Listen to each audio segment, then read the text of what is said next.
विधान परिषद निवडणुकीमध्ये ज्या आमदारांनी क्रॉस वोटिंग केलंय त्याचा प्रस्ताव प्रदेशाध्यक्षांनी हायकमांडकडे पाठवलाय।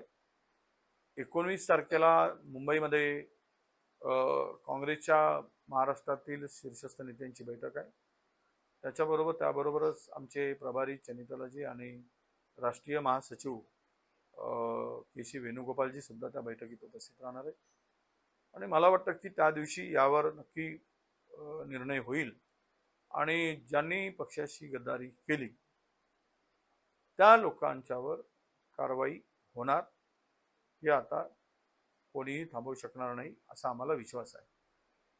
12 तास जरी उलटून गेले असले तरी यावर कारवाई करायचा प्रस्ताव आम्ही एकमताने महाराष्ट्रातील नेत्यांनी तो आमच्या श्रेष्ठीकडे पाठवलाय आणि ही जी कीड आहे, ही जी बेईमानी आहे, पक्षात राहून गद्दारी करण्याचे जे काही मंडळी आहे त्यांना धडा शिकवणं आणि पक्ष स्वच्छ करणं हे आता अनिवार्य आहे आणि ती कारवाई नक्की होईल यामध्ये कुठेही दुमत नाही।